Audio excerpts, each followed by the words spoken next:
வாசல் வந்த வண்ணமலரி. அத்தியாயம் 3.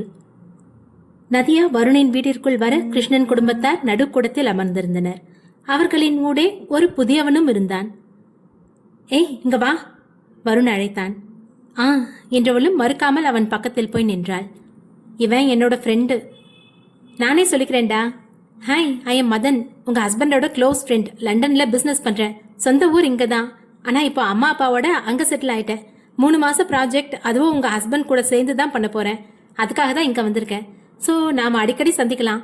அப்புறம் உங்க நேம் ரொம்ப நல்லா இருக்கு என கையை நீட்ட ஹாய் என்றவளும் பதிலுக்கு அவன் கையை குலுக்கு விடுவித்தாள். You are so beautiful. Nadiya உடனே திரும்பி பக்கவாட்டில் நின்ற வருணை பார்க்க அவன் முகத்தில் எந்த பிரதிபலிப்பும் இல்லாமல் நின்றிருந்தான். அதில் கொஞ்சம் ஆசுவாசமானாள். மதனை பார்த்து சிநேகமாக புன்னகைத்தாள். நீ உட்கார்மா நதியா என்றார் கிருஷ்ணன். இல்ல அண்ணா, ஏதோ பேச முயன்றவளை கையை பிடித்து தன் அருகில் அமர்த்தி கொண்டான் வருண். அவனுக்கு தன் நண்பன் நதியாவை ரசனையுடன் பார்ப்பது மனதிற்கு ஒப்பவில்லை. அதனாலேயே அவளை தன் அருகில் அமர்த்தி கொண்டான். எப்போ ப்ராஜெக்ட் ஸ்டார்ட் பண்ண போறீங்க என்றார் கிருஷ்ணன். நாளைக்கே ஸ்டார்ட் பண்றோம்ப்பா. நல்லது. அப்புறம் நதியா, நீ போன காரியம் முடிஞ்சிருச்சா? எல்லா பொருளும் கவனமா பார்த்து வாங்கிட்டியாமா? இவ எங்க போனா? எதுக்கு பொருள் வாங்கணும்? நான் அப்புறமா உன்கிட்ட சொல்றேன்டா என்றார் காவேரி. சரி, நான் சாப்பாடு எடுத்து வைக்கிறேன், எல்லாரும் சாப்பிடுவாங்க என்று காவேரி எழும்ப அனைவரும் டைனிங் டேபிள் பக்கம் போக நதியா மட்டும் எதிர் திசையில் நடந்து வாசல் நோக்கி சென்றாள். ஏ நதியா, நீ எதுக்கு வெளியே போற? மதன் கேட்க, இல்ல அது என்ன நதியா இழுக்க, வாமா சேர்ந்து சாப்பிடலாம் என்றார் கிருஷ்ணன். இல்ல, நான் சாயந்தரம் சமைச்சு வச்சுட்டேன். வாவ், உனக்கு சமைக்க தெரியுமா என மதன் கேட்க, ஆமா நான் வரேன், 1 மினிட். என்ன, நீங்க அவுட் சைட்லயே தங்கியிருக்கீங்க? நதியா பதில் சொல்ல தயங்க கிருஷ்ணனுக்கும் காவேரிக்கும் ஒரு மாதிரி ஆனது.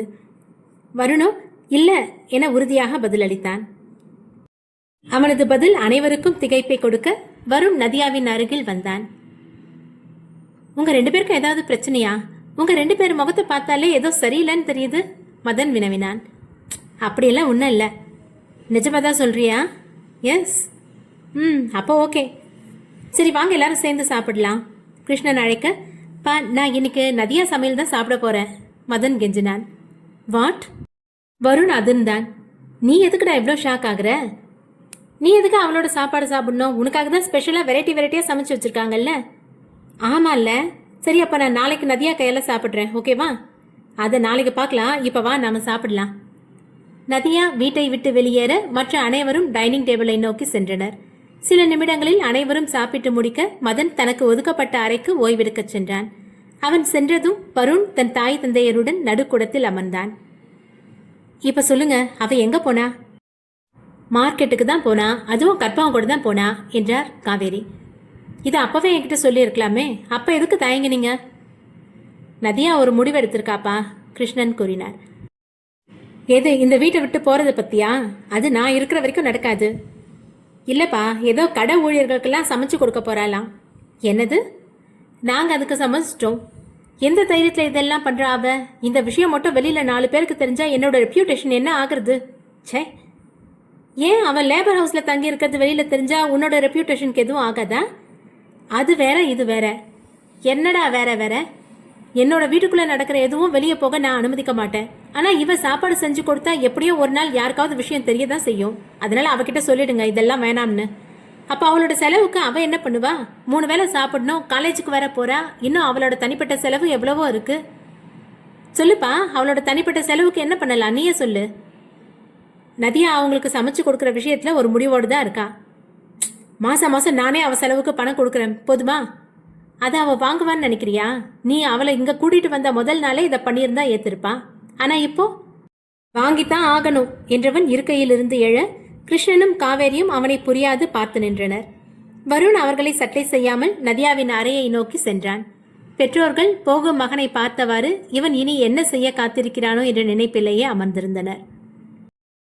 தன் அறைக்கு வந்ததும் நதியா தன்னை சுத்தப்படுத்திக் கொண்டு படிக்க அமர்ந்து விட்டாள். அந்நேரம் கதவு தட்டப்பட கற்பகம்தான் என நினைத்த நதியா கதவை திறந்தாள். ஆனால் எதிரில் வருண் நின்றிருந்தான். வாசலில் நின்றிருந்தவளை தள்ளி அறைக்குள் நுழைந்தவன் அங்கே போடப்பட்டிருந்த பிளாஸ்டிக் சேரில் அமர்ந்தான். நீங்க என்ன இங்க? அவன் யாரு? யாரை கேட்குறீங்க?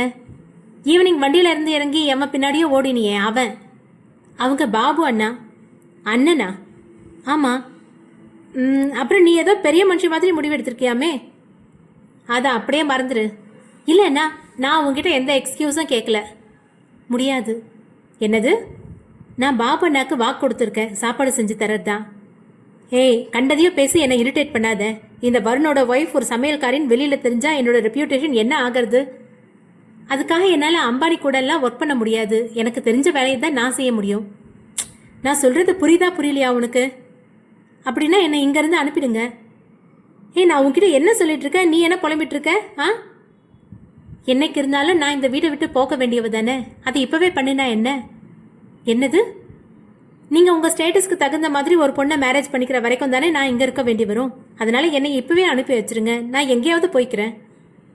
நீ என்ன பேசிகிட்டு இருக்கேன்னு தெரிஞ்சு தான் பேசுகிறியா? நான் எதுக்குடி நீ இருக்கும்போது வேற ஒருத்தியை தேடி போகணும்? இந்த வருணுக்கு இந்த ஜென்மத்தில் ஒய்ஃப்னா அது நீ மட்டும்தான். காட் இட் என அடிக்குரலில் உருமினான். பிடிக்காத, அதுவும் உங்களுக்கு ஈக்குவல் இல்லாத ஒரு பொண்ணோட எதுக்கு உங்கள் லைஃப்பை மெர்ஜ் பண்ண நினைக்கிறீங்க? தப்போ ரைட்டோ, நீ என் வாழ்க்கைக்குள்ளே வந்துட்ட. அது எவ்வளவுக்கு உண்மையோ அந்த அளவுக்கு உன்னோட வாழ்நாள் முழுசும் எனக்கு தான் சொந்தம். என்னால் இதை ஏற்றுக்க முடியாது. நான் உங்ககிட்ட எந்த ஒப்பீனியனும் கேட்கல. ஸோ உன்னோட முடிவை மாற்றிக்கிட்டு ஒழுங்காக காலேஜ் போகிற வழியை மட்டும் பாரு. உன்னோட செலவுக்கு மாதம் மாதம் என்னோட அக்கௌண்ட்லேருந்து பணம் வந்துடும். எனக்கு உங்கள் பணம் தேவையில்லை. இங்கே பாரு, இது வரைக்கும் பொறுமையாக பேசிகிட்டு இருந்தேன். என் பொறுமைக்கும் ஒரு எல்லை உண்டு, அதை சீண்டி பார்க்காத. அப்போ நீங்கள் என் விஷயத்தில் தலையிடாதீங்க. சொல்கிறது உனக்கு புரியல? நீ எந்த வேலை செஞ்சாலும் அது என்னையை பாதிக்கும். அதை பற்றி எனக்கு கவலை இல்லை. சட்டென்று இருக்கையிலிருந்து எழுந்தவன், என்னடி சொன்ன என கோபத்தில் கத்த, ஒரு நிமிடம் திடுக்கிட்ட நதியா நின்ற இடத்திலிருந்து 2 அடி பின்னோக்கி நகர்ந்தாள். அவள் அருகில் நெருங்கி வந்தவன் அவளின் தாடையை இறுக பிடிக்க வலியில் முகம் சுருங்கினாள் நதியா. இப்ப சொல்லு, எனக்கு உன்னால எந்த ப்ராப்ளம் வந்தாலும் உனக்கு பிரச்சனை இல்லையா? சொல்லுடி. நதியாவின் தாடையில் வலி கூட அனிச்சையாக வருணை பிடித்து தள்ளிவிட்டாள். அதில் மேலும் கோபமுற்றவன் அவள் கன்னத்தில் ஓங்கி அறைந்தான். அவன் அடித்த அடியில் கட்டிலில் போய் விழுந்தாள் நதியா. என்ன நடக்குதுங்க? இருவரும் திடுக்கிட்டு திரும்ப அங்கே திறந்த அறையின் உள்ளே வந்து கொண்டிருந்தான் மதன். நீ எதுக்குடா இங்க வந்த? நானும் நீ வருவேன் தான்டா ரூம்ல வெயிட் பண்ணிட்டு இருந்தேன். அப்புறம் தான் அம்மா சொன்னாங்க நீ நதியாவை பார்க்க போயிருக்கேன்னு. ஆனா இங்க வந்து பார்த்தா நீ அவளை ஹர்ட் பண்ணிட்டு இருக்க. சரி, நீ போ, நான் வரேன். நதியா என்று அவள் அருகில் போக, டேய் நீ போன்னு சொன்ன. டேய், அவ கண்ணத்தை பாரு எப்படி வீங்கி போயிருக்குன்னு. இப்படியா அடிப்ப? அவளுக்கு வாய் கொஞ்சம் கூடிடுச்சு, அதான் வாங்கி கட்டிக்கிட்டா. அம்மா, இவ எதுக்கு இப்படிப்பட்ட ரூம்ல ஸ்டே பண்ணிட்டு இருக்கா? வருண் இதற்கு மேல் எதுவும் பேசாமல் மதனின் கையை பிடித்து தன் வீட்டிற்கு அழைத்து வந்தான். நதியா இருவரும் வெளியே சென்றவுடன் கதவை அடைத்தவள் தன் நிலையை எண்ணி தேற்றுவாரின்றி அழ ஆரம்பித்தாள். மகன் கோபமாக வருவதை பார்த்ததும் கூடத்தில் அமர்ந்திருந்த காவேரி, என்னடா சொன்ன நதியா என்றார். மா, இவன் நதியாவை அடிச்சிட்டு வராம்மா அதன் முந்திக் கொண்டு கூறினான். என்னடா பழக்கம் இது, பெண் பிள்ளைங்க மேல கை வைக்கிறது? கிருஷ்ணன் கத்த, அவ வாய்க்கு தான் அவ வாங்கி கட்டிக்கிட்டா. நான் சொல்ல வரத கூட புரிஞ்சுக்காம அவ பாட்டுக்கு கண்டதையும் புலம்பிக்கிட்டே இருக்கா. அதான். ஏன் உன்னோட தங்கச்சி கூட தான் அவன் கூட சண்டை போட்டிருக்கா? அப்பெல்லாம் நீ பொறுமையாக தானே இருந்த? ஓ, உங்களுக்கு சொன்னா புரியாது. என்னடா புரியாது? அவளும் உன் தங்கச்சி மாதிரி சின்ன பொண்ணு தானே. இப்போ எதுக்கு அவளை நேத்ரா கூட கம்பேர் பண்ணுறீங்க? அவளோட தகுதி என்னன்னு உங்களுக்கு மறந்து போச்சா? ஏன், அவன் உன் பொண்டாட்டி தானே, வேற என்ன தகுதி வேணும்? இவங்கிட்ட பேசி பிரயோஜனம் இல்லைங்க. வாங்க நம்ம நதியாவை போய் பார்த்துட்டு வருவோம். ஏன் மகாராணியை நீங்கள் போய் தான் பார்க்கணுமா? கற்பகத்துக்கிட்ட சொல்லுங்க, அழைச்சிட்டு வருவாங்க. நானே போய் பார்த்துக்கிறேன் என்றவள் வீட்டை விட்டு வெளியேறி லேபர் ஹவுஸ் நோக்கி சென்றார். தாயும் தன் பேச்சை கேட்காமல் அவளை பார்க்க சென்றதால் மேலும் கோபமுற்றவன் கூடத்திலிருந்த ஒரு அலங்கார பூஜாடியை தூக்கி தரையில் அடித்து உடைத்தவன் சற்றும் கோபம் குறையாமல் தனது அறையை நோக்கி சென்றான். அறைக்கு வந்தவன் தனது டையை கழட்டி தூர போட்டவன் பால்கனி பக்கம் போய் நின்றான். தனது தாய் சென்ற சில நிமிடங்களில் மகன் அங்கே செல்வதை கண்டவன் கோபம் தலைக்கேற குளியலறை சென்று ஷவரின் அடியில் நின்றவன் குளிர்ந்த நீரை தன்மேல் விழச் செய்து முயன்று தன் கோபத்தை கட்டுக்குள் கொண்டு வர பார்த்தான். நதியா அழுதழுது கன்னத்தில் ஏற்பட்ட வலியால் சோர்ந்து போய் தரையிலேயே படுத்து கிடந்தாள். கதவு தட்டப்பட திரும்பவும் வருண் தான் வந்துவிட்டானோ என்று எண்ணியவள் உடல் நடுங்க தயங்கியபடியே கதவை திறக்காமல் நின்றிருந்தாள். நதியா, நான் தாம்மா, கதவை தர. காவேரியின் குரலை கேட்டு நிம்மதியுற்றவள் கதவை திறந்தாள். காவேரி அவள் கன்னத்தை பார்த்தவுடன் அதிர்ச்சியாகி போனார். கன்னம் சிவந்து வீங்கி போயிருந்தது. அதுவும் இல்லாமல் வருணின் 5 விரல் தடமும் கன்னத்தில் பதிந்திருந்தது. அச்சோ, கண்ணம் இப்படி வீங்கி போயிருக்கே. ஒன்றும் இல்லை அத்தை. என்னம்மா ஒன்றும் இல்லைன்னு சொல்கிற? இரு, நான் கற்பகத்துக்கிட்ட மருந்து வாங்கிட்டு வர சொல்கிறேன். மருந்தெல்லாம் வேணாம் அத்தை, இது தன்னால் ஆறிப்போவும். என்னம்மா இவ்வளோ ஈஸியாக சொல்கிற? நான் இதை விட பல அடிகள் எல்லாம் வாங்கியிருக்கேன் அத்தை.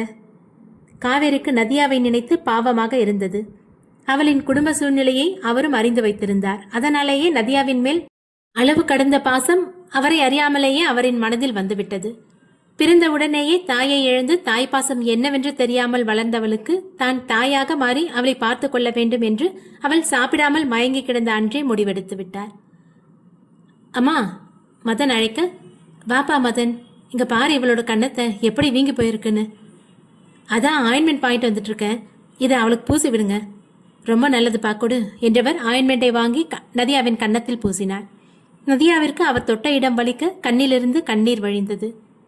கொஞ்சம் பொறுத்துக்க நதியா, காலையில வலி தீந்துரும் மதன் சொல்ல. ரொம்ப வலிக்குதாடா? காவேரி வினவினார். இன்னைக்கு வரைக்கும் எனக்கு நிறைய காயம்பட்டு இருக்கத்த, ஆனா யாரும் எனக்கு மருந்து போட்டு விட்டது கிடையாது. மதனுக்கும் காவேரிக்கும் நதியாவின் பதிலால் மனம் கனத்து போனது. இப்போதான் உன்னை பார்த்துக்க நான் இருக்கேனே, உன்னோட அம்மாவா நான் உன்னை பார்த்துப்பேன். நீ இனி இந்த மாதிரி பேசக்கூடாது என்ன? அம்மா என்று அழைத்தவள் காவேரியை கட்டிக்கொண்டு வாய்விட்டு அழ ஆரம்பித்தாள். காவேரிக்கும் அழுகைதான் வந்தது. மதன் இருவரையும் பிரித்து ஆறுதல் கூறி, அம்மா இவ ஏதோ நைட் சாப்பிட்டு இருக்க மாட்டா, ஃபர்ஸ்ட் இவளை சாப்பிட வைங்க.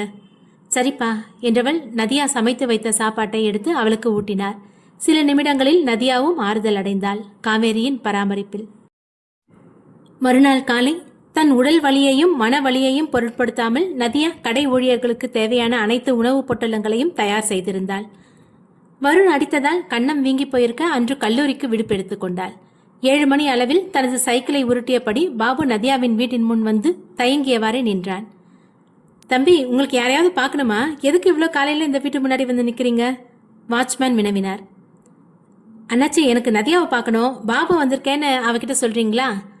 சரி இருப்பா, இதோ கேட்டுட்டு வந்துடுறேன். வாட்ச்மேன் நதியாவின் அறையின் முன் வந்து கதவை தட்ட வந்து தெரிந்தவளை பார்த்து ஒரு நிமிடம் திடுக்கிட்டு தான் போனார். என்ன அண்ணா, உன்னோட கன்னத்துக்கு என்னமா ஆச்சு? ஏன் இப்படி வீங்கி போயிருக்கு? அது ஒன்றும் இல்லைண்ணா, கட்டில இருந்து கீழே விழுந்துட்டேன். காயம் ரொம்ப பெருசா இருக்குமா? மருந்து ஏதாவது போட்டுக்கிட்டியா? ஆயின்மெண்ட் போட்டுக்கிட்டேன், இப்போ வலி தெரியல. சரிம்மா, உன்னை தேடி பாபுன்னு ஒரு பையன் வந்திருக்கான். பாபண்ணா? ஆமாம்மா.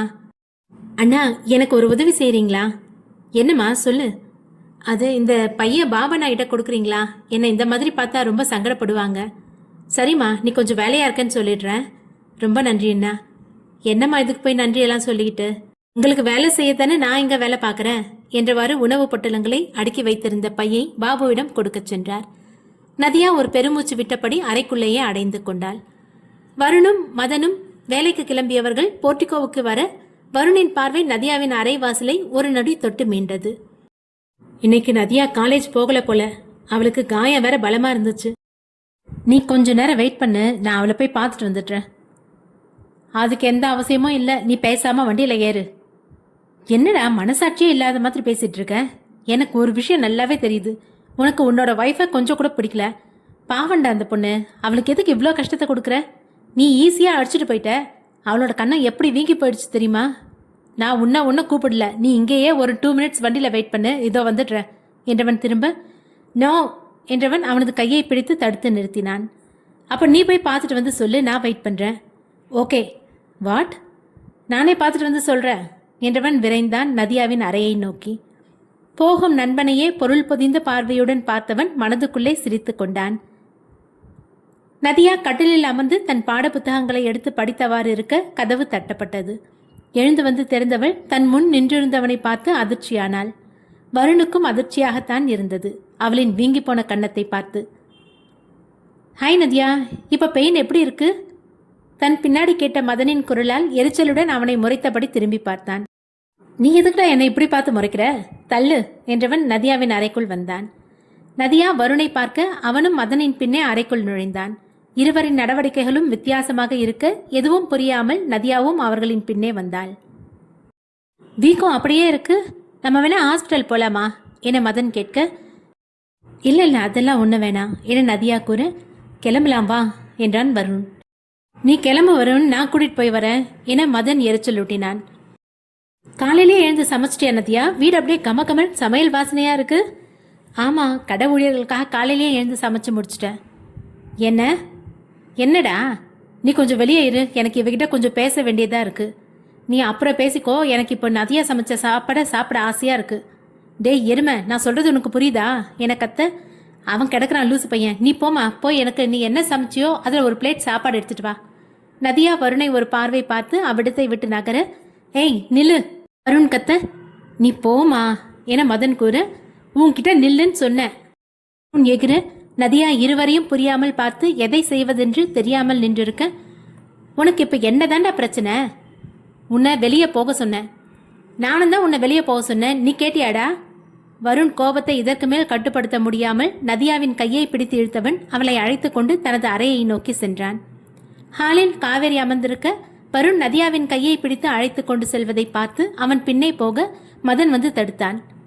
என்னப்பா நடக்குது? அவன் இவ்வளோ கோவமா நதியாவை அழைச்சிட்டு போறான். நேற்று மாதிரி அடிச்சா என்னடா பண்றது? அப்படி எதுவும் நடக்காதுமா. ஆமா, எதுக்கு இப்போ இவனுக்கு இவ்வளோ கோவம்? நதியா ஏதோ வெளியாட்களுக்கு சமைச்சு கொடுத்துதா சொன்னா, அதுல இருந்து தான் இப்படி கடுக்கடுக்கிறான். ஆமாப்பா, என்கிட்ட சொல்லிட்டு தான் அவள் செய்யவே ஆரம்பிச்சா. எனக்கும் அவளோட முடிவு நியாயமாக தான் பட்டுச்சு. ஆனால் வருண் தான் மறுத்துட்டான். இது வரைக்கும் யாரும் அவன் பேச்சை மீறி எதுவும் செஞ்சதில்ல. இப்போ முதல்ல நதியா அவன் பேச்சை மீறினதுனால அவனால் ஏற்றுக்க முடியலம்மா. நாம் போய் அவனை தடுப்போம்ப்பா. அவன் நதியாவை அடிக்க மாட்டாம்மா. ஏற்கனவே அவளை அடித்ததுக்கு கொஞ்சம் குற்ற உணர்ச்சியில் தான் இருக்கான். நிஜமாக தான் சொல்கிறியா? ஆமாம்மா, அவனுக்கு நதியாவை பிடிச்சிருக்கு. என்ன? வருணுக்கு நதியாவை பிடிச்சிருக்கா? என்னால் நம்பவே முடியலையே. ஆமாம்மா, ஆனால் அதை அவன் அவ்வளோ சீக்கிரம் ஏற்றுக்க மாட்டான். எனக்கும் தெரியும்ப்பா, வருண் ரொம்பவே ஸ்டேட்டஸ் பார்க்குறவன். அதனால நதியாவை ஏற்க அவனுக்கு கொஞ்சம் தயக்கம் இருக்க தான் செய்யும். அவனோட ஈகோவை நான் உடைக்கிறேம்மா. உன்னால் முடியுமா? அவன் யாருக்காகவும் அவனை மாற்றிக்க மாட்டானே. அவனை பற்றி தான் உனக்கு தெரியுமே, நல்லாவே தெரியும். அதுவும் இல்லாமல் அவனோட அடி மனசில் நதியா ஸ்ட்ராங்காக பதிஞ்சிருக்கா. நான் நதியாட்ட கொஞ்சம் க்ளோஸ் ஆனாலும் அவனுக்கு பொசசிவ்னஸ் வந்துடுது. அப்போ என் பையன் சீக்கிரமாகவே நதியாவை அவன் வாழ்க்கை துணையாக ஏற்றுப்பானா? கண்டிப்பாக ஏற்றுப்பாம்மா. சரி, மதனின் பதிலில் மகிழ்ச்சி அடைய வருணின் அறையில் நதியா பயந்தபடி அவன் எதிரில் நின்றிருந்தாள். என்னடி நினச்சிருக்க உன் மனசில்? நான் அவ்வளோ சொல்லியும் நீ சமைச்சிருக்க. உனக்கு எவ்வளவு திமிரு இருக்கணும்? என் வேலையை தானே நான் செஞ்சேன். அதில் உங்களுக்கு என்ன கஷ்டம்? எது உன் வேலை? சமைக்கிறதாடி உன் வேலை? அது ஒன்றும் குறைச்சலான வேலை இல்லை. உங்களுக்கு இது அசிங்கமாக பட்டுச்சுன்னா அதை பற்றி எனக்கு கவலை இல்லை. இங்கே பாரு, எல்லாத்துக்கும் ஒரு லிமிட் இருக்குது. என்னை சும்மா கோவப்படுத்தி பார்க்காத, அப்புறம் தாங்க மாட்டேன். நானா அவங்கள கோவப்படுத்துகிறேன்? நீங்களே தான் கோவப்பட்டுட்டு இருக்கீங்க. ஐயோ, உனக்கு என் நிலைமை புரியுதாடி? என்னை வெறியாக்காத நதியா, அவ்வளவுதான் சொல்லிட்டேன். நான் என்னோட ரூமுக்கு போகிறேன், விடுங்க. தாராளமாக போகலாம். அதுக்கு முன்னாடி உன் முடிவை மாற்றிக்கிட்டு போ. முடியாது. அப்போ நீ இந்த ரூமை விட்டு வெளியே போக முடியாது. அப்போ உள்ளவே கடந்து செத்து போட்டுமா? அப்போ உனக்கு சந்தோஷமா? ஏய், என்னடி சொன்ன? செத்து போறியா? இன்னொரு வாட்டி உன் வாயில இருந்து அந்த வார்த்தை வந்துச்சு, உன்னை என்ன பண்ணுவேன்னு எனக்கே தெரியாது. நீ முழுசா எனக்கு தான் சொந்தம். உன் மூச்சு காத்து கூட எனக்கு மட்டும்தான் சொந்தம். அதை நிறுத்துற உரிமை உனக்கு இல்லை. பெருங்குரல் எடுத்து கத்த, நான் வேற என்னதான் பண்ண? உனக்கு என்னையும் பிடிக்கல, நான் என்ன செஞ்சாலும் பிடிக்கல என தன் கண்ட்ரோலை மீறி அழத் தொடங்கினாள். சரி சரி, நீ சமைக்கலாம். ஆனால் இதில் உன்னோட பேர் வரக்கூடாது. கற்பகம் கொடுக்கறதா இருக்கணும். தட்ஸ் ஃபைனல் என்றவனை நதியா ஆச்சரியமாக பார்க்க வருண் அவளை திரும்பியும் பார்க்காமல் அறையிலிருந்து வெளியேறினான். காவேரி தனித்து வரும் தன் மகனை பார்க்க அவன் எதுவும் கூறாமல் மதனின் கையை பிடித்து இழுத்தவாறு போர்ட்டிகோவை நோக்கி சென்றான். காவேரி இன்னும் நதியா கீழே வராமல் இருப்பதை பார்த்தவர் வருணின் அறையை நோக்கி சென்றார். நதியா, அத்தை, மறுபடியும் உன்னை ஏதாவது கோவப்பட்டு அடிச்சிட்டானா? இல்லை அத்தை. அப்பா, அப்புறம் ஏமா இப்படி பேய் அறிஞ்சது மாதிரி நிற்கிற? உங்கள் பையன் சமைக்கிறதுக்கு சம்மதிச்சிட்டாரு. என்ன, நிஜமாவா சொல்கிற? ஆமா அத்தை. மதம் சொன்னப்போ கூட நம்பல. வருண் தன்னோட முடிவை மாற்றிக்கிட்டான்னா, அதுவும் உனக்காக. என்னால் நம்ப முடியல அத்தை. ஆனால் கூடுதலாக ஒரு விஷயம் சொன்னார். என்னது அது? சமைச்சு கொடுக்கறது ப்ராப்ளம் இல்லையா, ஆனால் அதில் என் பேர் வரக்கூடாதான். கற்பகம் அம்மா கொடுத்ததா தான் இருக்கணுமா? பரவாயில்லையே, உனக்காக அவன் கொஞ்சம் யோசிச்சிருக்கான். சரியத்தை, நான் ரூமுக்கு போகிறேன். உன்கிட்ட உனக்கு கொடுக்க வாங்கி வச்சிருக்கேம்மா. எனக்கா? ஆமாம்மா, வா. ஏன்? இருவரும் தரைத்தளத்தில் இருந்த ஹாலுக்கு வர காவேரி நதியாவை சோஃபாவில் அமர வைத்தவர் தனது அறைக்கு சென்றார். சிறிது நேரத்தில் கையில் ஒரு பார்சலுடன் வெளியே வந்தார். எந்தாம்மா, இது உனக்கு தான். என்ன தத்தை இது? பிரிச்சு பாருமா. நதியா கவரை பிரிக்க உள்ளே ஒரு உயர்தர மொபைல் ஃபோன் இருந்தது. ஐயோ அத்தை, இவ்வளோ காஸ்ட்லியான ஃபோன் எனக்கு எதுக்கு? எனக்கு அடுத்த மாதம் சம்பளம் வந்துடும், நான் அதில் வாங்கிக்கிறேன். அப்போ நான் கொடுத்தா வாங்கிக்க மாட்டியா என முகம் வாடியபடி கூற, ஐயோ வாங்கிக்கிறேன் அத்தை, நீங்கள் எதுக்கு இவ்வளோ ஃபீல் பண்ணுறீங்க? நான் உனக்காக முதல்ல பார்த்து செலக்ட் பண்ணியிருக்கேன். அதை நீ வேணான்னு சொன்ன உடனே எனக்கு கஷ்டமாக போயிடுச்சு. சாரி அத்தை, இதை பார்த்த உடனே ரொம்ப விலையுள்ளதாக தெரிஞ்சது, அதான் மனசு உடனே ஏற்றுக்கல. நான் இதில் சிம் வாங்கி போட்டுட்டேன். இனி நீ உன் தோழிகளோட பேசிக்கலாம். பாட சம்மந்தமாக டவுட் வந்தால் கூட இதில் நீ பார்த்து கிளியர் பண்ணிக்கலாம். தேங்க்ஸ் அத்தை. ஆமாம், உங்ககிட்ட ஒன்று சொல்லணும். என்ன அத்தை? நீ சமைப்பேன்னு சொன்ன, ஆனால் இவ்வளோ நல்லா சமைப்பேன்னு சொல்லலையே. காலையில் உன்னோட சாப்பாடு மனம் இங்கே இருக்க என்னோட மூக்கு வந்து தொலைக்குது. வரீங்களா? உங்களுக்கு நான் சமைச்சு சாப்பாட்டை எடுத்து தரேன், சாப்பிட்டு பார்க்குறீங்களா? அது உங்களுக்கு தயக்கமாக இருந்துச்சுன்னா வேணாம், நான் உங்களை வற்புறுத்தலை. அப்படி ஒரு தயக்கமும் இல்லைம்மா, வா நம்ம சேர்ந்து சாப்பிடலாம். மாமியாருடன் சேர்ந்து நதியாவும் அறைக்கு உணவு உண்ண செல்ல காவேரி நதியாவின் சமையலில் அதிசயித்து தான் போனார். நதியா, நீ எவ்வளோ டேஸ்ட்டாக சமைக்கிறேன்னு தெரியுமா? இதை மட்டும் என் பையன் சாப்பிட்டான் அப்படியே உங்ககிட்ட ஃப்ளாட் ஆகிடுவான். ஐயோ சும்மா ஜோக் பண்ணாமல் சாப்பிடுங்க அத்தை. நிஜமாக தான் சொல்கிறேன், எவ்வளோ ருசியாக இருக்குது தெரியுமா? இவ்வளோ சின்ன வயசில் உங்ககிட்ட இவ்வளோ திறமையை நான் எதிர்பார்க்கல. இனி என்னோட 3 வேளை சாப்பாடும் உன் கையால் தான். ஓகே அத்தை என புன்னகைத்தவாறே கூறினாள். வண்டியில் போய்க் கொண்டிருந்த மதன் இருப்பு கொள்ளாமல் வருணை நச்சரித்து கொண்டிருந்தான். உனக்கு என்னடா தெரியணும்? ரூம்ல என்ன நடந்ததுன்னு தெரியணும். இதை கேட்க உனக்கு நாக்கு கூசலையாடா? எனக்கு எதுக்குடா நாக்கு கூசணும்? ஒரு ஹஸ்பண்ட் அண்ட் ஒய்ஃப் ரூம்ல ஏதோ எப்படியோ பேசிக்கிறாங்க. டேய் நிறுத்து. ஏதோ நீ ரூம்ல ரொமான்ஸ் பண்ணிட்டு இருந்த மாதிரி ஓவரா பில்டப் பண்ணாத. எனக்கு அங்க என்ன நடந்ததுன்னு தெரியணும். நீ இப்ப வாயை மூடிட்டு வரலன்னா உன்னை கார்ல இருந்து தள்ளி வெளியே போட்டுருவேன். என்னடா நீ இவ்வளோ வயலண்டா பேசுற? நீ இன்னும் இதையே பத்தி பேசிட்டு இருந்த, நான் வயலண்டா பேசிட்டு இருக்க மாட்டேன், செஞ்சிருவேன். ஆனாலும் அந்த நதியா பிள்ளை ரொம்ப பாவண்டா, அவளுக்கு நீ கொஞ்சம் இறக்கம் காட்டலாம். டேய் பேசலடா, நான் நதியாவுக்கு ஃபோன் பண்ணி பேசிக்கிறேன். என்னது? நான் நதியாக்காக ஒரு ஃபோன் வாங்கி காவேரி அம்மா கிட்ட கொடுத்து அவங்களே கொடுக்கறது மாதிரி நதியாவுக்கு கொடுக்க சொல்லிட்டு வந்துட்டேன். இதை பாரு, இதுதான் நம்பர். நான் தான் இந்த நம்பரை செலக்ட் பண்ணேன். ரொம்ப ஃபேன்சியாக இருக்குல்ல? டேய் ஏன்டா வண்டியை யூ டர்ன் எடுக்கிற? நீ வாங்கி கொடுக்குற திங்ஸ் அவள் யூஸ் பண்ணக்கூடாது. எதுக்கு? இப்போவே அந்த ஃபோனை வாங்கி தூளாக நொறுக்க போகிறேன். வாட்? டேய் அது ரொம்ப காஸ்ட்லியான ஃபோன்டா. வருண் அதற்கு மேல் மதனின் பேச்சை கேட்காமல் நதியா அந்த ஃபோனை பயன்படுத்தும் முன் அதை அவளிடமிருந்து வாங்கும் நோக்கில் வீட்டிற்கு விரைந்தான். மதன் தன் தோழனின் நிலையை பார்த்து மனதிற்குள் சிரித்தாலும் அதை வெளியே காட்டாமல் அவனை தடுக்கும் நோக்கில் பேசிக் கொண்டிருந்தான். மாமியாரும் மருமகளும் சாப்பிட்டபடியே ஏதேதோ சுவாரஸ்யமாக பேசிக் கொண்டிருந்தனர். சாப்பிட்டு முடிந்ததும் பேச்சு சுவாரஸ்யத்தில் உலர்ந்த கையோடும் பேச்சு தொடர்ந்து கொண்டே இருந்தனர். நீங்க நல்லா காமெடியா பேசுறீங்க அத்தை. இவ்வளோ நாள் என் கூட பேச யாருமே இல்லை, அதனால அமைதியா இருந்துட்டேன். இப்பதான் நீ இருக்கியே. நேத்ரா இருக்காளே அத்தை, அவ உங்க கூட டைம் ஸ்பெண்ட் பண்ண மாட்டாளா? நல்லா கேட்ட பாரு கேள்வி. அவளுக்கு அவ ஃபோன் மட்டுமே போதும், அதுதான் உலகம்னு அது கூடவே நாள் ஃபுல்லா இருந்துருவா. ஆனா எனக்கு இந்த மாதிரி எந்த நாளும் அமைஞ்சதில்லை அத்தை. நான் இங்க வந்ததுக்கு அப்புறம் தான் எனக்கு கொஞ்சமாச்சும் ரெஸ்ட் கிடைக்குது. என்னோட சித்திக்கு நான் என்ன செஞ்சாலும் அவங்களுக்கு திருப்தியே இருக்காது. உன்னை பத்தி தெரியும்டா, ஆனா நீ எல்லாத்துலயும் கொஞ்சம் வித்தியாசமா இருக்க. இவ்வளோ கஷ்டத்துலயும் நல்லா படிச்சிருக்கிற, உனக்கு தெரிஞ்ச வேலையெல்லாம் செய்யற, பொறுப்பா இருக்கிற. நீ எனக்கு மருமகளா கிடைச்சதை நினைச்சா எனக்கு பெருமையா இருக்கு. இதை கேட்டு நதியா மென்மையாக சிரித்து கொண்டாள். அந்நேரம் வீட்டு வாயிலில் கார் ஹாரன் சத்தம் கேட்க இருவரின் கவனமும் பேச்சிலிருந்து விடுபட்டது. யாரோ வந்திருக்காங்க அத்தை. யாரோ இல்லைம்மா, உன்னோட புருஷன்தான். அவர் இப்போதானே கிளம்பி போனாரு. அதுதான் எனக்கும் குழப்பமா இருக்கு. ஒருவேளை ஆஃபீஸ் ஃபைல்ஸ் எதையாச்சும் மறந்து வச்சுட்டு போயிட்டானோ என்னமோ. அப்படியும் இருக்கான் அத்தை. நீங்கள் இப்போ இங்கே இருக்கிறது தெரிஞ்சா கோவப்படுவாரே. ஆமாம், எதுக்கு கோவப்படணும்? நான் என் மருமகளோட தானே இருக்கேன். வருண் அழுத்தமான காலடிகளுடன் நதியாவின் அறையை அடைய பின்னே மதனும் ஓடி வந்தான். நீ எதுக்குடா என் பின்னாடி ஓடி வர? நீ எதுக்குடா என் முன்னால ஃபாஸ்டா போற? போட ஆங்கிட்டே இடியட். என தலையை ஆட்டியவன் அவன் பின்னே வந்தான்.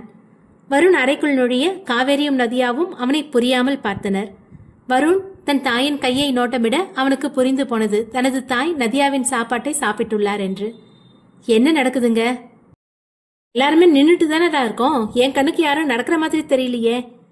பேசாம நில்லுடா, என் கோவத்தை கிளப்பாத. நீ என்னப்பா இந்த நேரம் வீட்டுக்கு வந்திருக்க, அதுவும் நதியா அறைக்கு? நீங்க இங்க என்ன பண்றீங்க? அதுவும் இவளோட சாப்பாட்டை சாப்பிட்டு இருக்கீங்க. அதுல என்ன தப்பு இருக்கு? என்னோட மருமக்க எவ்வளோ டேஸ்டா சமைச்சிருக்கான்னு தெரியுமா? ரியலி? ஆமாடா மதனு. அப்ப நதியா எனக்கும் ஒரு பிளேட் எடுத்துட்டு வாயேன். வாட்? நானும் சாப்பிட போறேன்டா, அதுவும் நதியா கையால என்றவன் கட்டிலில் அமர்ந்திருந்த நதியாவின் ஒரு பக்கத்தில் போய் அமர்ந்தான். காவேரி பிளாஸ்டிக் சேரில் அமர்ந்திருந்தார். அதனாலேயே நதியா கட்டிலில் அமர்ந்து கொண்டு உணவருந்தினாள். வருணுக்கு மதன் நதியாவின் பக்கத்தில் போய் அமர்ந்ததும் கோபம் எல்லையை கடந்தது. நீ இப்பவே வெளியே போற இந்த ரூமை விட்டு. நோ நோ, சாப்பிட்டு தான் போவேன். நீ என்னம்மா சும்மா நிக்கிற? எனக்கும் ஒரு பிளேட் சாப்பாடு எடுத்துட்டு வா. அதான் கேட்கறான்லம்மா, அவனுக்கு கொஞ்சம் போட்டு கொடு நதியா, சாப்பிட்டு பார்க்கட்டும். தாயும் தனக்கு எதிராக பேச நதியாவும் வருணை கண்டு கொள்ளாமல் மதனுக்கு சாப்பாடு அளித்தாள். வருண் விரைந்து வந்து சாப்பாட்டு பிளேட்டை வாங்கியவன் மேஜை மீது வைத்தான். உனக்கு என்ன தாண்டா பிரச்சனை? மொபைல் எங்க என நதியாவை பார்த்து கேட்க, எதுக்குடா கேட்குற? நான் தான் அவளோட செக்யூரிட்டிக்கு ஒரு மொபைல் வாங்கி கொடுத்தேன். வாட் என திரும்பி மதனை பார்க்க அவன் நமட்டு சிரிப்புடன் நின்றிருந்தான். அவனுக்கு புரிந்தது தன்னிடம் இவன் விளையாடி விட்டான் என்று. அதனால உனக்கு என்னடா பிரச்சனை? அவளுக்கு இப்போ எதுக்கு ஃபோனு? இந்த காலத்தில் எந்த பிள்ளைகிட்ட ஃபோன் இல்லாமல் இருக்கு? அதுவும் இல்லாமல் இவன் நல்லா படிக்கிற பொண்ணு, ஏதாவது சந்தேகம் இருந்தால் பார்க்கட்டுமே நினச்சி தான் வாங்கி கொடுத்தேன். சிம் தான் வச்சு நான் வாங்கி கொடுத்தேன். அப்போ அந்த சிம் அவளுக்கு தேவையில்லை. ஏன் ஏன்? அதை நானே வாங்கி கொடுப்பேன். எதை? சிம்மை நானே வாங்கி கொடுப்பேன். ஓ ஓகே, நான் சூஸ் பண்ண மாதிரி நல்ல ஃபேன்சி நம்பரை பார்த்து செலக்ட் பண்ணு, ஓகேவா? இதை கேட்க வாடா அறுக்க பறக்க ஓடி வந்தேன். ஆமாம்மா, அதுக்கு தான் யூ டர்ன்லாம் அடிச்சிட்டு வந்தான். நதியா, அந்த சாப்பாட்டை எடுமா, நான் டேஸ்ட் பண்ணி பார்க்குறேன். வாசனையே மூக்க தொலைக்குது. வருண் நதியாவின் கையை பிடித்து நிறுத்தி மதனை முறைக்க, இருப்பா நான் எடுத்துறேன் என்றவாறு தன் கையை கழுவி விட்டு வந்தார். 2 பேரும் கொஞ்சம் வெளியே போறீங்களா? நோனோ, சாப்பிட்டு தான் போவேன். நாங்கள் ஏன்டா வெளியில் போனோம்? அவன் கிடக்குறான், இந்தாப்பா நீ சாப்பிடு என பிளேட்டை மதனிடம் கொடுக்க, மதன் பிளேட்டை தொடும் முன் வருண் நதியாவை அணைத்து அவளின் இதழில் தன் இதழை பொருத்தினான். இச்செயலை எதிர்பார்க்காத அவர்கள் திடுக்கிட்டு நிற்க, மதன் காவேரியின் கையை பிடித்து நதியாவின் அறையை விட்டு வெளியேறினான். இருவரும் நதியாவின் அறையை திரும்பி கூட பார்க்காமல் வீட்டிற்கு உள்ளே வந்து கூடத்தில் அமர்ந்தனர். என்னடா இது, நம்ம வருணா இப்படி? மதன் சிரிக்க, என்ன இருந்தாலும் நான் இவன்கிட்ட இப்படி ஒரு மாற்றத்தை எதிர்பார்க்கலடா. ஒரு நிமிஷத்துல மனுஷிய மூச்சை முட்டை வச்சிட்டான். நானும் இந்த அளவுக்கு எதிர்பார்க்கலம்மா. அவனுக்கு உண்மையில தான் கோவம். அப்பவே நீ வெளியே போயிருந்தேன்னா அவன் இந்த அளவுக்கு யோசிச்சிருக்க மாட்டான். அம்மா, அவனை கோவப்படுத்தும் போது தான் அவனை அறியாமலேயே நதியா மேல இருக்க பாசத்தை வெளிக்காட்டுறான். அதுக்காக இப்படியாடா பண்ணணும்? முன்னாடி யார் இருக்கா என்ன ஏதுன்னு கூட யோசிக்காம பட்டுன்னு போய். இதை நதியா எப்படி எடுத்துப்பாலோ தெரியலையே. நிச்சயமா ஈஸியாக எடுத்துக்க மாட்டாமா. இப்போ நாம் என்னடா பண்ணுறது? நாம் எதுவுமே பண்ண தேவையில்லை, அவங்களே சண்டை போட்டு சேர்ந்துக்கிட்டோம் அப்படிங்கிற? ஆமாங்கிறேன். என்ன நடந்தாலும் அது நல்லதாகவே நடக்கட்டும். நடக்கும்மா. சரி, நான் ஆஃபீஸ் கிளம்புறேன். இன்னைக்கு அவன் வர்ற மாதிரி தெரியல. சரி, பார்த்து போப்பா. மதன் அலுவலகம் நோக்கி கிளம்ப காவேரி தன் அறையில் புகுந்து கொண்டார். நதியா மூச்சு முட்ட வருணை தன்னிடமிருந்து பலம் கொண்டு மட்டும் தள்ளிவிட்டாள். வருண் விலகி நிற்க ஓங்கி அறைந்தாள் நதியா அவன் கன்னத்தில். வருண் அவள் அடித்ததில் கோபமுற்று அவளை அடிக்க பாய ஏற்கனவே அவளின் கன்னத்தில் இருந்த காயம் அவனை தடுத்தது. நீ எதுக்கு என்ன அடிக்க வர? நீ என்ன காரியம் பண்ணன்னு உனக்கு தெரியுமா? எனக்கு இதுல எதுவும் தப்பா தெரியல. சி, என்னடி சி? நீ என்னோட ஒய்ஃப், உனக்கு ஞாபகம் இருக்கா இல்லையா? அதுக்காக என்ன வேணாலும் பண்ணுவியா? ஜஸ்ட் ஒரு கிஸ் தானடி, ஏதோ ரேப் பண்ண மாதிரி குதிக்கிற. வாய மூட்ரா ஐடியட். வாட்? வெளியில போ. எனக்கு நீ ஆர்டர் போடுறியா? போக முடியாதுரி, என்ன பண்ணுவ என்றவன் அவளை நெருங்கி வர, ஒழுங்கா போயிடு. போக மாட்டேன், என்னடி பண்ணுவ என மேலும் அவளை நெருங்கி வர, நதியா தன் கையில் கிடைத்த சப்பாத்தி கட்டையை கையில் எடுத்தவள் அவன் தலையிலேயே ஓங்கி அடித்தாள். இதை எதிர்பார்க்காத வருண் தலையை பிடித்தவாறு 4 அடி பின்னால் நகர தலையிலிருந்து ரத்தம் சொட்டியது. அடிப்பாவி, என கொல்ல பாக்குறியாடி? இன்னும் ஒரு அடி முன்னால் எடுத்து வச்ச, அதையும் யோசிக்காம பண்ணிடுவேன். அதையும் பார்த்துடுறேன்டி என்றவன் அவளை நோக்கி முன்னேற, கிட்ட வராத, மறுபடியும் அடிச்சு மண்டையை உடைச்சிருவேன். ரியலி என்றவன் அவளை பிடித்து கையில் இருந்த சப்பாத்தி கட்டையை வாங்கி தூர போட்டான். நதியா மறுநொடி கையில் கிடைத்த கத்தியை எடுத்துக்கொண்டாள். இங்க பாரு, உன்கிட்ட சண்டை போடுற மைண்ட் செட் எனக்கு இல்ல, வெளியே போயிடு. அவளின் பேச்சை கேட்காதவன் மீண்டும் முன்னேறி நதியாவின் மணிக்கட்டை பிடித்து அவளின் கையில் இருந்த கத்தியை தன் கைக்கு மாற்றிக்கொண்டான். இப்ப சொல்லு பார்க்கலாம், நான் வெளியே போகணுமா என்றவன் அவளை நோக்கி கத்தியை காட்ட, எங்கே அவன் மண்டையில் அடித்து காயத்தை உண்டாக்கியதற்கு பதிலாக தன்னையும் காயப்படுத்தி விடுவானோ என்று நினைத்தவள் அமைதியாகவே நின்றாள். அவ்வளவுதானா உன் தைரியம் என்றவன் தன் கையில் இருந்த கத்தியை தூர எறிந்து நதியாவை தன் பக்கத்தில் இழுத்து நிறுத்தினான். விடு என்ன, அவ்வளோ சீக்கிரம் என்கிட்ட உன்னால் தப்பிக்க முடியாதுரி. அப்படின்னா நீ இங்கேயே இரு, நான் வெளியே போறேன் என்றவள் அவனது கையை தட்டிவிட்டு வாசலை நோக்கி நடக்க சற்றும் தாமதிக்காமல் அவளை அணைத்து இம்முறை நதியாவின் இதழை வன்மையாக ஆட்கொண்டான். நதியா வலியால் முணங்கினாள். அதை பொருட்படுத்தாதவன் மேலும் மேலும் முன்னேறினான். சில நிமிடங்களிலேயே துவண்டு அமைதியானாள் நதியா. நிமிடங்கள் கரைய வருணின் போன் அடித்து அவனை தன் நிலைக்கு கொண்டு வந்தது. சட்டென்று அவளை விட்டு அகன்றவன் போனை கையில் எடுத்தவாறு நதியாவின் அறையை விட்டு வெளியேறினான். நதியா சோர்ந்து போய் தரையில் அமர்ந்தாள். முக்கியமான போன் என்பதால் பேசியபடியே தன் வீட்டிற்குள் நுழைந்தான். இவனின் சத்தம் கேட்டு அறைக்குள்ளிருந்து வந்த காவேரி விரைந்து அவன் முன் வந்து நின்றார். எதுக்கு என் முன்னாடி வந்து நிக்கிறீங்க? என்னடா நெத்திலிருந்து ரத்தம் வழியுது? வா சோஃபால வந்து உட்காரு, நான் மருந்து போடுறேன். ஒன்றும் தேவையில்லை, விலகுங்க. ஐயோ என்னாச்சுமா? நதியாக்கு என்னடா ஆச்சு? வாட்? இல்லடா, உனக்கே இப்படி அடிபட்டிருக்கே, நீ நதியாவை சும்மாவா விட்ட? நிச்சயமா சும்மா விட்டுருக்க மாட்டியே, நீ அவளை எதுவும் காயப்படுத்திட்டியா? என பதற. பெத்த பிள்ளை மண்டையை உடிச்சிட்டு வந்து ரத்தம் சொட்ட சொட்ட நிற்கிறான். என்னை பற்றி கவலைப்படாம இன்னமும் நீங்கள் அவளை பற்றி தான் கவலைப்படுறீங்களா? நீ ரூமுக்கு போ, நான் டாக்டர் கால் பண்ணி வர சொல்கிறேன் என்றவர் அவ்விடத்தை விட்டு நகர. இப்போ எங்கே போறீங்க? இது என்னடா கேள்வி? நதியாவை பார்க்க போறேன்டா. அவளை நீ என்ன பண்ணி வச்சிருக்கியோ? அவளை நான் சப்பாத்தி கட்டையால என் மண்டையை அடிச்சு உடைச்சிருக்கா. இருந்தும் நான் அவளை எதுவும் பண்ணாமல் வந்திருக்கேன். நீங்கள் என்னன்னா என்ன கவனிக்காம அவளை பார்க்க ஓடுறீங்க. நீ அவளை எதுவும் பண்ணலையா?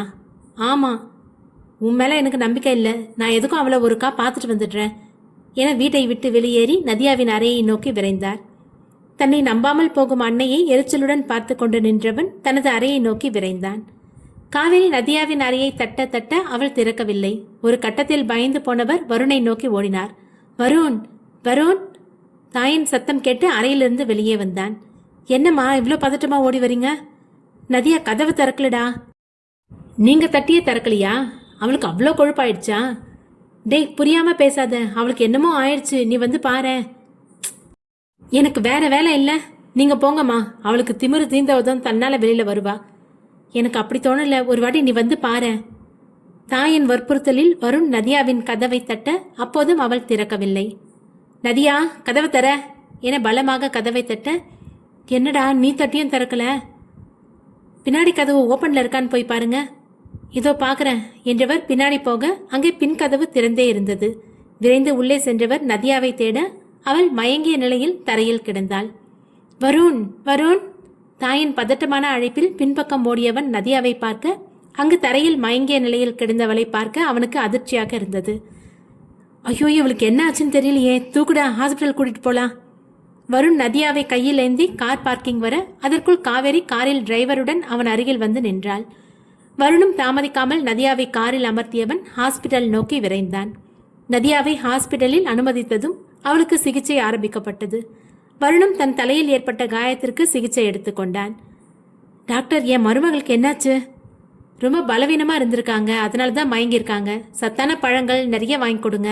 பிளட் கவுண்ட் வேற ரொம்ப கம்மியாக இருக்கு. அம்மா, இவங்களுக்கு மேரேஜ் முடிஞ்சு எத்தனை நாள் ஆகுது? 1 மாதம் முடிஞ்சிருக்கு டாக்டர். அந்த பொண்ணு ரொம்ப டிப்ரெஷனில் இருக்க மாதிரி தெரியுது, கொஞ்சம் கவனமாக பார்த்துக்கோங்க. சரி டாக்டர். இதுவரை இவர்களின் உரையாடலை வருணும் கேட்டுக்கொண்டுதான் இருந்தான். குளுக்கோஸ் ஏற்றப்பட்ட நிலையில் மயங்கி கிடந்தவள் அரை மணி நேரத்தில் கண் விழித்தாள். இப்போ எப்படிமா இருக்கு? ஏன் திடீர்னு மயங்கிட்ட? இப்போ ஒன்றும் இல்லாத, ஏதோ சோர்வாக இருந்துச்சு, அதான் அப்படியே மயங்கிட்டேன் போல. இவன் ஏதாவது உன்னை கஷ்டப்படுத்தினானா என அருகில் இருந்த மகனை சுட்டி காட்டி கேட்க அவன் அவரை முறைத்தான். என்னம்மா அமைதியாயிட்ட? அப்போ இவன் தான் நீ மயக்கம் போடுறது காரணமா? அது இல்லை அத்த. அப்போது அரை கதவு தட்டப்பட, எஸ் கமின். கார் டிரைவர் ஒரு பழக்கொடையுடன் உள்ளே வந்தார். என்னப்பா இது, யார் வாங்க சொன்னா? சார் தான் அம்மா வாங்க சொன்னாரு என்றவர் பழக்கொடியை மேஜையின் மேல் வைத்துவிட்டு வெளியேறினார். காவேரி ஆச்சரியமாக தன் மகனை பார்க்க, அவதான் ரொம்ப வீக்கா இருக்கால, அதான் கொஞ்சம் ஃப்ரூட்ஸ் வாங்க சொன்னேன் என்றவன் இருக்கையிலிருந்து எழ, இப்போ நீ எங்கடா கிளம்பிட்ட? ஆஃபீஸ் போகணுமா? அவளுக்கு ட்ரிப்பு ஏறி முடிஞ்சதும் 2 பேரும் சேர்ந்து வீட்டுக்கு போயிருங்க, நான் வேற கார் வர சொல்கிறேன் என்றவன் அறையை விட்டு வெளியேறினான். இச்சம்பவத்தை உடனே மதனுக்கு தெரிய வைக்க வேண்டும் என்ற எண்ணத்தில் அவனுக்கு ஃபோன் செய்து அழைத்து ஹாஸ்பிட்டலில் நடந்த அனைத்தையும் சொன்னார் காவேரி.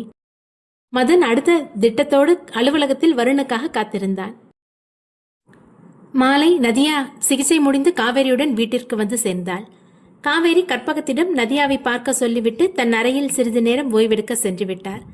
நதியாவும் சோர்வாக இருந்ததால் வந்தவுடன் படுத்துக் கொண்டாள்.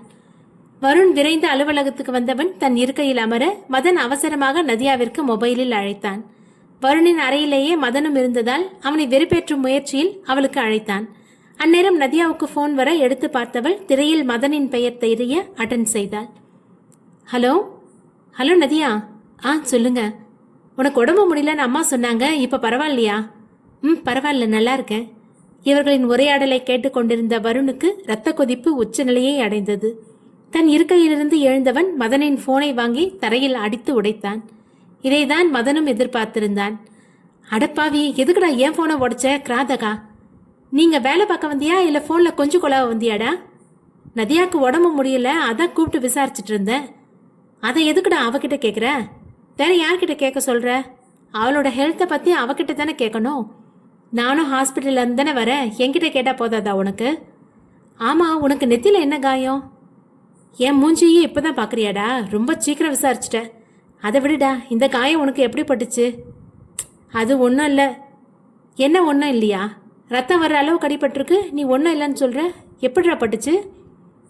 அவ என்ன அடிச்சிட்டா. எவ அவ? வேற எவ? நதியா தான். என்னடா சொல்ற? அவ ஒன்று அடிச்சாளா? வீணா அவ மேலே பழி போடாதடா. அவ இப்படியெல்லாம் பண்ண வாய்ப்பே இல்லை. நீ எங்கேயோ கொண்டு மண்டையை உடைச்சிக்கிட்டு தேவையில்லாமல் அவ மேலே பழிய போடுற. ஆமாம், அவளுக்கு வாயில் விரல் வச்சா கூட கடிக்க தெரியாது. ஆமாண்டா, நானே என் தலையில் சப்பாத்தி கட்டையால் அடிச்சுக்கிட்டேன். போதுமா? அப்போ உண்மையிலேயே அவ கையால் தான் அடி வாங்கிட்டு வந்து நிற்கிறியா? இப்போ வேலையை பார்க்குறியா? தேவையில்லாமல் பேசிக்கிட்டு. தேவையில்லாமல் பேசுறேனா? என்னோட காஸ்ட்லி ஃபோனை உடச்சிருக்கடா எருமை. அதுக்கு வேற வாங்கிக்கோ. ஓகே, அப்படியே நதியாவையும் போய் பார்த்துட்டு வரேன் என்றவன் இருக்கையிலிருந்து எழ, டேய், உனக்கு ஃபோன் தானே வேணும், நானே என் காசில் வாங்கி தரேன். இப்போ நீ எங்கேயும் போக தேவையில்லை. ஓகே என தோலை குலுக்கியவன் இருக்கையில் அமர்ந்தான். இரவு வேலை நேரம் முடிந்து நண்பர்கள் இருவரும் வீட்டிற்கு வந்து சேர்ந்தனர். காரிலிருந்து வருண் இறங்கும் முன் மதன் அவசரமாக இறங்கியவன் நதியாவின் அறையை நோக்கி விரைந்தான். போகும் அவனை எரிச்சலுடன் பார்த்த வருண் வீட்டுக்குள் போக மனமில்லாமல் அவனும் அவன் பின்னே சென்றான். நதியாவின் அறையை நோக்கி சென்ற மதன் தன் பின்னால் வரும் நண்பனை நினைத்து சிரித்தவன் நதியாவின் அறை கதவை தட்டினான். நதியா கதவை திறக்க நண்பர்கள் இருவரும் ஒருவருக்கொருவர் முறைத்தவாறு நின்றிருந்தனர். ஹை நதியா என்றவன் அறையின் உள்ளே வர அவன் பின்னே வருணும் வந்தான். ஹாய், இப்போ உடம்புக்கு எப்படி இருக்கு? நல்லா இருக்கேன். மயக்கம் போட்டு விழுற அளவுக்கா வீக்கா இருப்ப? நல்லா தானே சமைக்கிற, நல்லா சாப்பிட்டா என்ன? நல்லா தான் சாப்பிட்டேன், ஆனால் என்னன்னு தெரியல, திடீர்னு மயங்கிட்டேன். இவர்கள் பேசியதை கேட்டுக்கொண்டே அறையை நோட்டமிட்டவன் கண்ணில் அவன் வாங்கி கொடுத்த பழக்குடை பட்டது. அது இன்னும் பிரிக்கப்படாமல் அப்படியே இருக்க இதிலிருந்து அவள் எதையும் உண்ணவில்லை என்பதை புரிந்து கொண்டான். நீ ரொம்ப வீக்கா இருக்க, ஸோ நான் உன்னை நாளைக்கு நைட் டின்னருக்கு வெளியில் கூட்டிகிட்டு போகிறேன். என்னது? நீ எதுக்குடா இவ்வளோ ஷாக் ஆகுற? பார்த்தல அவளை ஒன்றும் சாப்பிடாம எப்படி இருக்கான்னு. அதான் நாளைக்கு அவளை ஹோட்டலுக்கு கூட்டிகிட்டு போய் அவளுக்கு பிடிச்ச ஐட்டம்ஸ் எல்லாம் வாங்கி கொடுக்க போகிறேன். நதியா, நீ நாளைக்கு நைட்டு 7 o'clock ரெடியாயிரு. அது என தயங்கியவாறே வருணை பார்க்க அவன் கோபத்தில் முகம் சிவக்க நின்றிருந்தான். நதியாவுக்கு திடீரென அவனை வெறுப்பேற்றி பார்க்கும் ஆசை வர, என்னம்மா தயங்குற? பதில் சொல்லு. ஓகே தானே? ஓகே, நான் வரேன். வருணுக்கு மட்டுமில்லாமல் மதனுக்கும் அதிர்ச்சியாக தான் இருந்தது அவளின் பதில். சம்மதிக்க மாட்டாள் என்று நினைத்திருந்த வருணுக்கு அவள் வருகிறேன் என்று சொன்ன பதிலில் கோபத்தின் எல்லையை கடந்திருந்தான். மதன், நீ வெளியே போ. என்னடா உன்ன வெளியே போன்னு சொல்ற? உனக்கு வேற டைலாக்கே தெரியாதா? வருண் கண்கள் சிவக்க மதனை முறைக்க அதற்கு மேல் எதுவும் கூறி அவனது கோபத்தை கிளப்பாமல் அவனும் வெளியில் சென்று விட்டான். சோர்வாக வந்து அமர்ந்த மதனை பார்த்த காவேரி, என்னடாச்சு, ஏன் இவ்வளோ சோர்வா இருக்க? என்னைக்கும் போல வருணை சும்மா வெறுப்பேற்ற நதியாவை ரெஸ்டாரண்ட் அரைச்சேன். கண்டிப்பாக சம்மதிச்சிருக்க மாட்டாளே. நானும் அப்படித்தாம்மா நினச்சேன். நினச்சியா? அப்படின்னா அவள் சம்மதிச்சிட்டாளா? ஆமாம். என்ன? வருண் என்னைக்கும் இல்லாமல் இன்னைக்கு ரொம்ப கோவமாக வேற இருக்கான். நீ வேற அவன்கிட்ட நதியாவை தனியாக விட்டுட்டு வந்துட்டியேடா. வேற என்ன பண்ண சொல்கிறீங்கம்மா? நான் இன்னும் அங்கேயே நின்றுட்டு இருந்தா அவனோட கோவம் தான் இன்னும் அதிகமாகும். ஐயோ, என்ன பண்ண கற்றுருக்கானோ தெரியலையே. எனக்கு ஏதோ தப்பாக நடக்க இருக்கிறது மாதிரியே தோணுது. என்னடா நீ இப்படி சொல்கிற? வருண் இன்னைக்கு ரொம்ப கோவமாக இருக்கான்.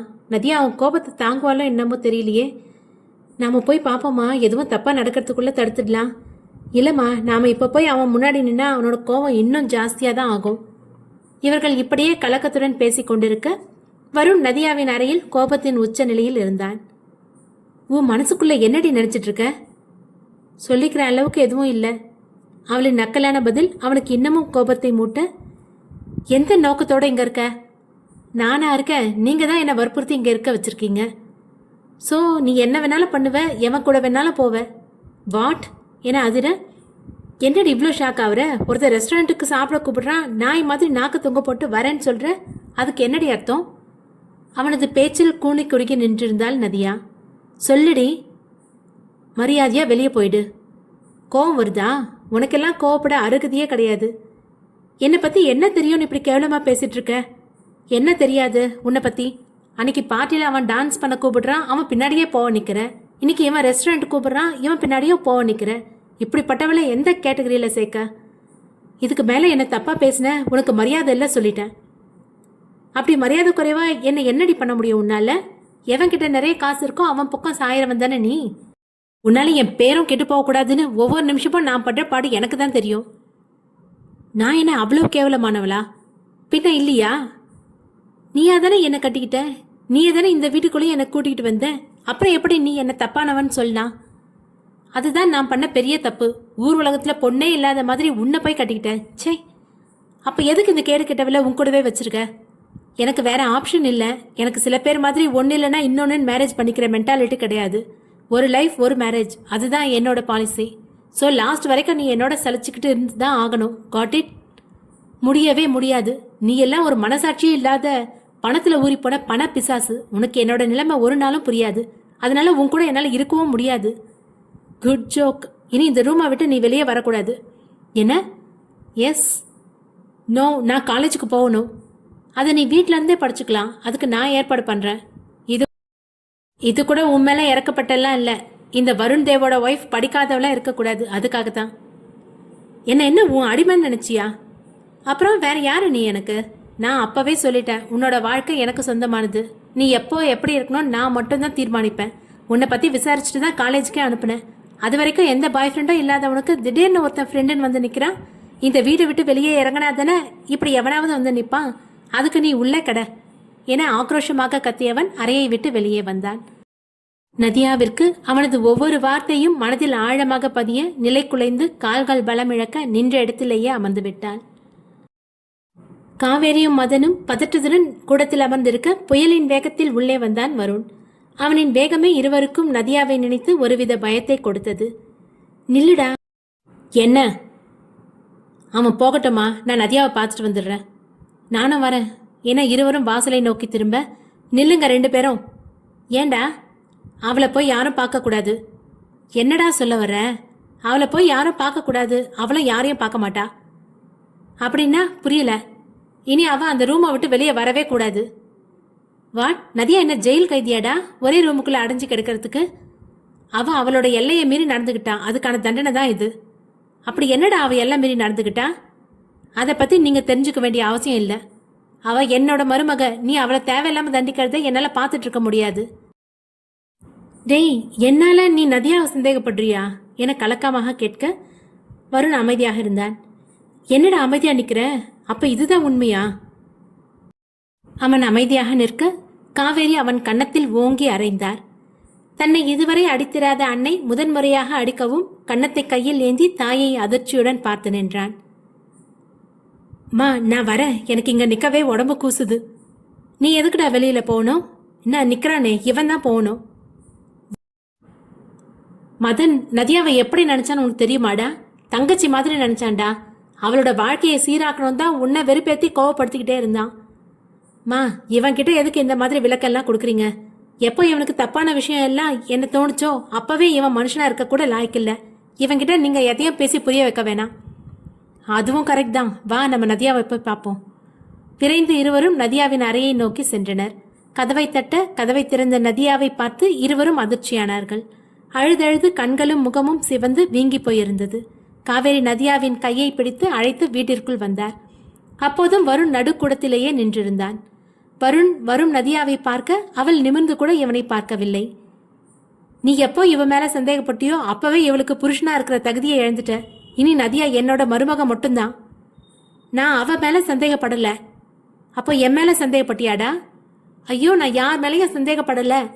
நீங்களா உன்னை புரிஞ்சுக்கிட்டு ரியாக்ட் பண்ணிட்டு இருந்தா நான் என்ன செய்வேன்? நதியா அவனை ஒரு வெற்று பார்வை பார்க்க அப்பார்வையை எதிர்கொள்ள வருநாள் முடியவில்லை. அப்போ நீ என்னதான் நான் சொல்ல வர? உங்களுக்கே தெரியும் நான் எவ்வளோ கஷ்டப்பட்டு இந்த நிலைமைக்கு வந்திருக்கேன்னு. அதுக்கும் நதியாக்கும் என்னடா சம்மந்தம்? ஏன் சம்மந்தம் இல்லை? என்னடா லூசு மாதிரி பேசுற? இவளோட கேரக்டர்னால என்னோட ரெப்யூட்டேஷன் ஸ்பாயில் ஆகக்கூடாது. உன்னோட ரெப்யூட்டேஷன் ஸ்பாயில் ஆகிற மாதிரி நதியா என்ன பண்ணுனா? அது அவ யார் கூடவும் பேசுறது எனக்கு பிடிக்கல. சத்தமாக சிரித்த மதன், மா இன்னுமா உங்களுக்கு புரியல? உங்களோட புள்ள the great businessman Varun Dev Krishnan லவ்ல விழுந்துட்டான். அவன் நதியாவை லவ் பண்ண ஆரம்பிச்சிட்டான். Good joke. நான் போய் இவ்வளோ லவ் பண்ணுவேனா? அப்புறம் எதுக்குடா உனக்கு இவ்வளோ பொசசிவ்னஸ்? இவ மேலே எனக்கு பொசசிவ்னஸ்? சான்ஸ்லெஸ். நீ போய் சொல்லுடா. நீ நிஜமாவே நதியாவை டீப்பாக லவ் பண்ண ஆரம்பிச்சிட்ட. அதனால தான் எந்த பாய்ஸ் அவகிட்ட பேசினாலும் உனக்கு கோவம் வருது. நோ, நீ தேவையில்லாமல் திங்க் பண்ணி கண்டபடி உளராத. இவன் கிடக்கிறான் மதனு, என்ன இருந்தாலும் ஒத்துக்க மாட்டான். அவனுக்கு அவ்வளோ ஈகோ. அவனை போக சொல்லு. அத்தை, எனக்காக எதுக்கு நீங்கள் தேவையில்லாமல் சண்டை போட்டுட்ருக்கீங்க? நான் என்னோட ரூம்லேயே இருந்துக்கிறேன். நீ இனி அங்கே போக வேணாமா? இனி உன்னோட ரூம் இதுதான் என தரைத்தளத்தில் இருந்த ஒரு அறையை காட்டினாள். அத்தை, நீ எதுவும் பேச வேணாம். நீ இந்த தேவ குடும்பத்தோட மருமக. அன்னைக்கு நடந்த பிரச்சனையால என்னால் எதுவும் சிந்திக்க முடியல. இனிமே உனக்கான மரியாதை கண்டிப்பாக கிடைக்கும். அதனால நீ இந்த வீட்டில் இருந்து தான் ஆகணும் என உறுதியாக கூறினார். வருண் தன் தாயின் உறுதி கண்டு மறுத்து எதுவும் பேசவில்லை. மதன் சந்தோஷமாக நதியாவை பார்க்க அவளும் இவனை பார்த்து ஒரு சிநேக புன்னகையை சிந்தினாள். இந்நிலையிலும் நதியா மதனை பார்த்து சிரிப்பதை வருணால் ஏற்றுக்கொள்ள முடியவில்லை. வருண் நதியாவை கவனித்துக் கொண்டு நின்றாலும் நதியாவின் பார்வை தப்பித்தவறி கூட வருண் மேல் பதியவில்லை. காவேரி தன் மகனை பார்க்க அவனின் பார்வை அவனை அறியாமலேயே நதியாவை மட்டுமே மொய்த்து கொண்டிருந்தது. தள்ளி இருக்கும்போதே அவளை அவ்வளோ பாடுபடுத்தினவன் இப்ப பக்கத்துல வந்ததும் என்னென்னலாம் பண்ண போறானோ. அடுத்த எபிசோட கேட்க சேனலை சப்ஸ்கிரைப் பண்ணி பெல் நோட்டிஃபிகேஷனை ஆன் பண்ணி வைங்க. மறக்காம லைக்கும் பண்ணிடுங்க. நன்றி.